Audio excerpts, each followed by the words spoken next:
So by far the lens I spend the absolute most time with definitely has to be the Canon RF2470. This lens has been an absolute workhorse for me over the last few years of working with the Canon C70, and it's been something that I've been able to rely on time and time again, especially for my bigger projects. So today I want to share with you guys all my thoughts and experience on this incredible lens by Canon.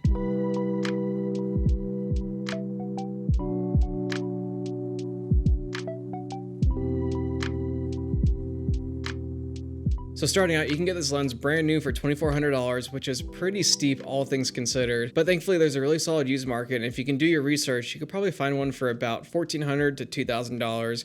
Your miles may vary. I was able to find this lens used on B&H for $1,800, which definitely made it a lot easier to commit to. The RF2470 is a part of Canon's new mirrorless lineup, so it only works on their newer RF mount cameras. Because it's an L series lens, it means that it's fully weather sealed, so you don't have to worry about dust, debris, or moisture getting inside your lens or your camera's sensor. This lens covers full frame, which means you can use it on your full frame Canon RF bodies, and you can also use it on your crop sensor bodies like the Canon C70 or R7 or any of those other cheaper mirrorless cameras. It has an aperture range of fully wide open from 2.8 to fully closed down to f2.8, which is a pretty solid range for a zoom of this stature. And of course it zooms in from 24-70 like it says in its name. It also has 5 stops of built-in optical stabilization, which is really solid, especially for those cameras that don't have built-in IBIS. It also has a nano USM autofocus system, which is fast, quiet, reliable, and there's also a full-time manual focus override, which is extremely convenient for us filmmakers. The minimum focusing distance is pretty solid. It's 8.21 inches or 21 centimeters.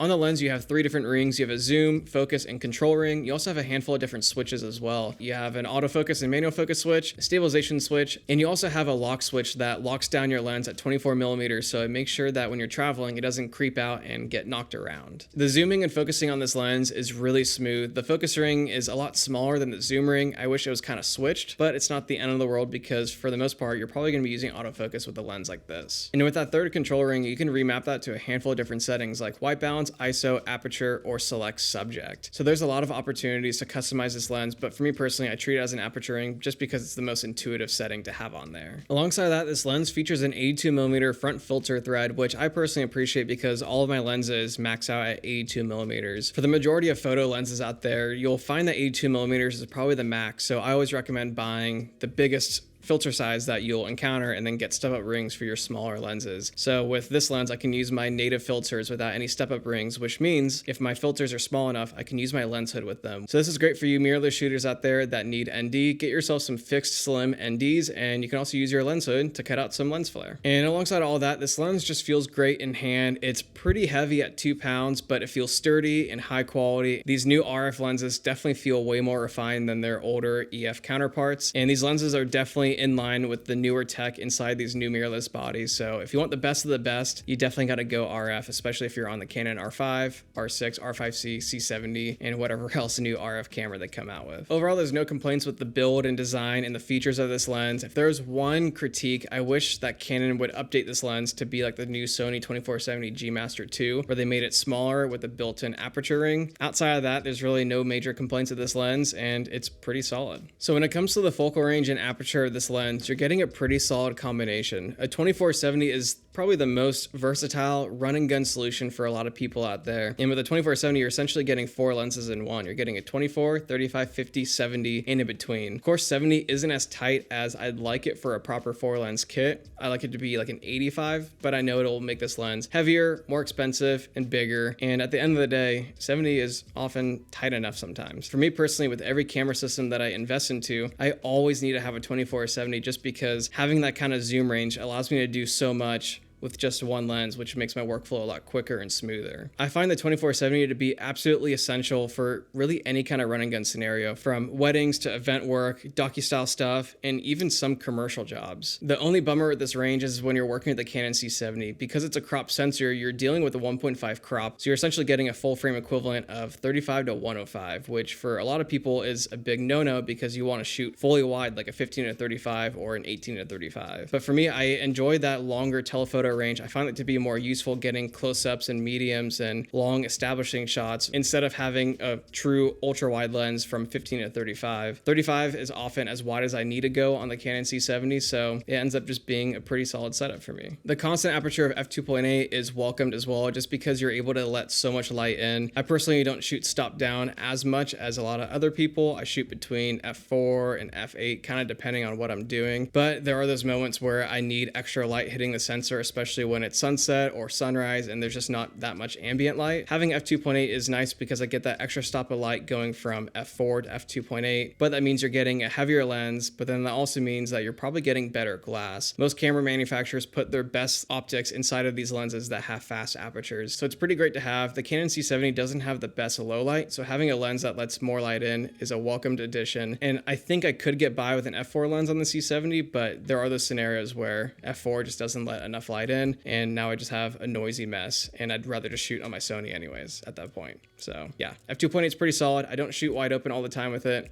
It's just nice to have when you need it. But overall, the image quality out of this lens is nothing short of amazing. I always say that it's the best modern lens that I've ever used. The colors are incredible out of it. The highlight roll off is clean. The bokeh is really nice. It has this kind of character to it, but it's not too stylized. It's sharp, but not clinical. I also always equate it to being like a hybrid between a vintage lens and a modern lens. And that's pretty great, especially when working with the Canon C70. This combination together just pairs so well. And the colors are always just out of this world. They're super clean. They're natural, and it just works. It simply just works, and that's the best thing about Canon. I haven't really noticed any issues with distortion. I've noticed some chromatic aberration in those really intense scenarios, like when you're shooting with a window in the background, but stopping down usually makes that go away, and I'm used to vintage lenses, so I'm not really afraid of chromatic aberration. Focus breathing seems pretty manageable as well. I haven't really noticed anything major when out shooting and working with this. The one weird thing that I've noticed about this lens is that when you zoom in really quick, the exposure starts to change. And I don't know if this is because it's a zoom lens and optics are moving and that means light is bouncing around, but I haven't really done like a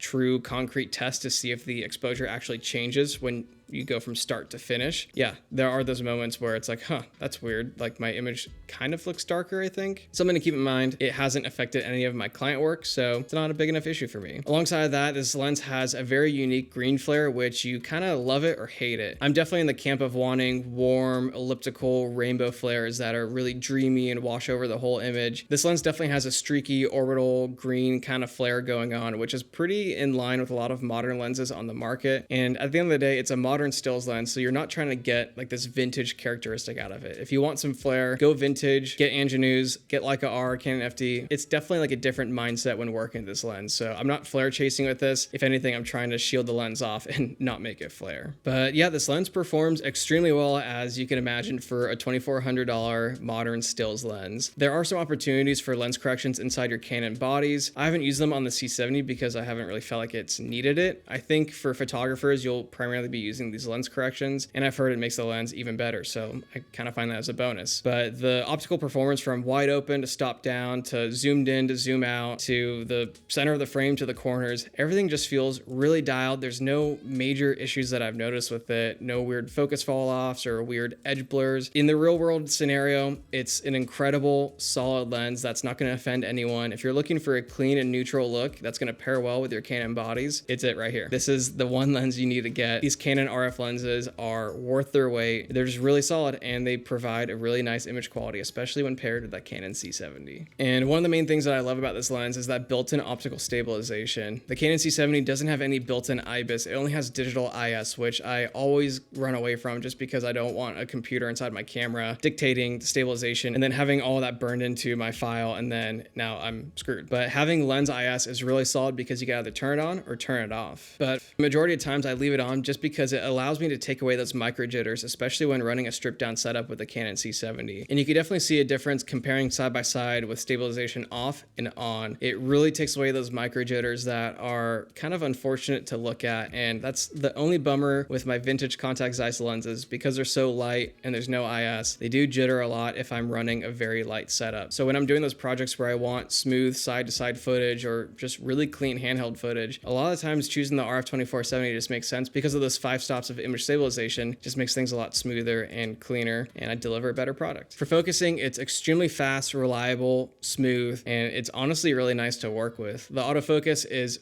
really good, and I'm sure it's even better on the Canon R5 or R5C, any of those mirrorless bodies that have even better autofocus than my C70. But even on the C70, the autofocus is really solid, especially when you pair it with face and eye tracking. It's been the absolute go-to when doing the field trips or docu-style stuff, anything where there's a subject, having face and eye tracking, it's never really messed up for me, and I end up trusting it in the long run. And the cool thing about this lens is that you can remap the settings for manual focus to go from rotation speed, which feels very clunky and digital and not really like in line with my focusing. You can change it from rotation speed to rotation degree, which makes it more like a cine lens, which that setting alone has definitely changed my perspective on this lens, and it's made manual focusing a lot easier. I'm used to cine lenses and vintage lenses that have a really smooth and long and linear focus throw, and this does exactly that. And it definitely makes this lens an even better option for filmmakers because now you have really solid manual focus if you need it. I'm forever bouncing between autofocus and manual focus, and with this lens you have full-time manual focus override. So if you're in autofocus and you need to take over, just simply turn the focus ring, and then now you're in manual focus until you let go, and then let autofocus do its thing again. Autofocusing isn't the end-all be-all for filmmakers. It's another tool to have in the toolkit. It's great to have it, but there are those times where manual focusing just makes the most sense, and thankfully we have that setting to change it to make it a lot nicer to pull focus. So my first real experience with this lens came back in 2021 when working with Samuel Elkins. At the time he had the RF 15-35, the RF 28-70, and I think he might have had the 70-200 as well. And he also owned the Canon C70. And for all of our YouTube stuff, we shot with that 15-35 just because it was small, compact, has IS, great autofocus, and the 15-35 just worked out pretty well. It was pretty wide, so I ended up just living between 24 and 35, and it simply just got the job done. But fast forward to when we started doing the field trips, when you look at episode 1, that was actually shot on the 28-70, which is larger, more expensive, sharper, and the bokeh is just crazy. But you'll notice that because there's no IS, there are so many micro jitters. And we ran a pretty minimal and stripped down setup, so it just didn't really lend well to the handheld look that we're going for. And it was just kind of a pain to work with. So when it came time for the next one, we were thinking,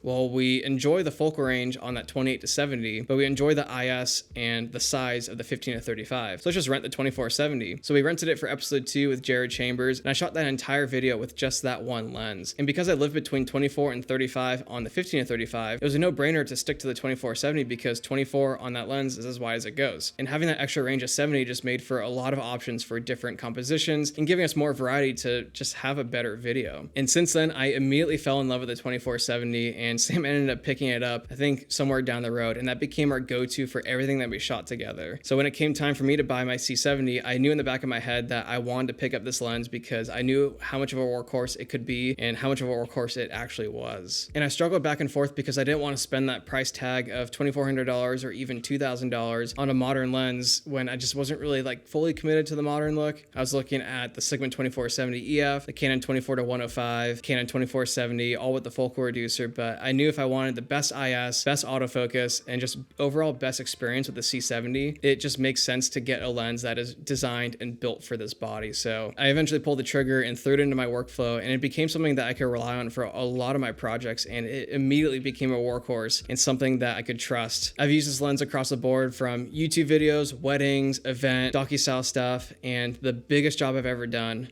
which was for Garmin. On that Garmin shoot, I wanted to use my vintage lenses or rent rad cine lenses, but I was shooting side by side with Sam Elkins, who was using the R5 with a bunch of RF lenses. So it just made sense to use RF lenses because our deliverables were gonna be meshed together, incorporating photo and video. In that entire project, I think I only swapped lenses a couple times. I used the 70-200 maybe like 2% of the time, but the other 98%, that RF 2470 lived on my lens just because it's just the most versatile for what we were needing. I was shooting horizontal and we were gonna crop for 9x16 and 1x1 and all that later. And having that 2470 made getting a lot of compositions a lot easier. And it was nice because I didn't have a first AC. So I didn't really have the opportunity to have anyone pull my focus or help with matte boxes or help swap lenses. I was by myself. So having that 2470 that would live on my camera for that long over the 4 days of shooting, it was just an absolute workhorse, and I don't think we could have gone what we gone in that time span that easily with a different lens. So my workflow with this lens is pretty straightforward. I only pick it up if I need 3 things: autofocus, stabilization, and a solid zoom range with a modern look. And there are those times where I need all three and this lens just delivers. It's really nice having a lens like this in my kit because there are those times where my contact size lenses just don't make sense with the image or the workflow or the manual focus. There are times where I need autofocus and stabilization and a cleaner image, and it's just nice having variety to be able to pick the right tool for the job. Especially when rocking a slim and nimble setup on my C70, I've definitely started leaning towards lenses with IS just because it makes my footage look a lot better, and I end up leaving my contact size lenses at home. So do I recommend this lens? I think 100% yes. If you're on any new Canon RF body and you want the best IS, lens performance, stabilization, customization, you 100% can't go wrong with these lenses. I know the price tag hurts and it's tough to commit to, but you get what you pay for. If you're doing any professional work and you need autofocus, if you're doing photo or video, you can't go wrong with the RF 2470 in your kit. Especially if you're a full frame shooter, the 2470 has the perfect range. Even on the C70, the 2470 has a solid range too. There are those times where you need a wider lens, like if I'm doing YouTube videos like this, of course the 15 and 35 makes sense. But if you're doing run and gun stuff where you're primarily behind the camera shooting people in front of the lens, take those extra steps backwards. Having that extra telephoto range will definitely make up for having that wide angle lens. And on that 15 and 35, you're definitely maxing out a 35 if you're trying to get punched in. It's just not enough. And I know some of you are probably enticed by that 28 to 70 f2 for a number of different reasons. It's incredible, it's sharp, it's truly a bag full of primes. And I know that f2 aperture is just razor thin, it's super clean, but if you're doing tripod stuff or if you're a photographer, by all means go for it. But if you're doing handheld run and gun stuff, don't chase that really fast aperture. Just get the 2470 f2.8. f2.8 is plenty. You'll be better off spending less money on your lens, having IS and having a smaller lens with a solid, even bigger range of 2470 compared to 28 to 70. And since buying this lens, Canon came out with the 24 to 105 f2.8, which I know a lot of you guys will be jumping ship towards as well. And there's definitely a time and place for that lens and this lens. The 24 to 105 f2.8 has internal zoom. There's an opportunity for servo, but it's a lot bigger, heavier, and it's longer. So if you need a smaller setup, again, you can't go wrong with the 2470 f2.8. I think the 24 to 105 will be a legendary lens, but so is the 24 to 70. But yeah, that's it. The RF 2470 has been one of the most reliable run and gun lenses that I've ever used, and it's definitely been a staple inside of my C70 kit, and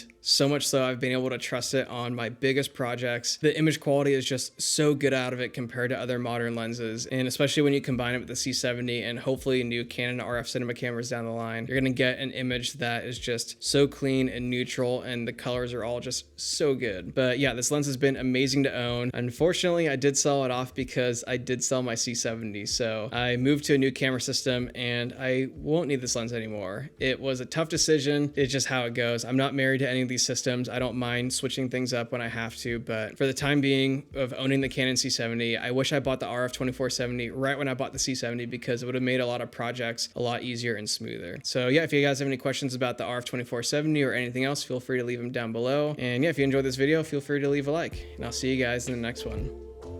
Peace.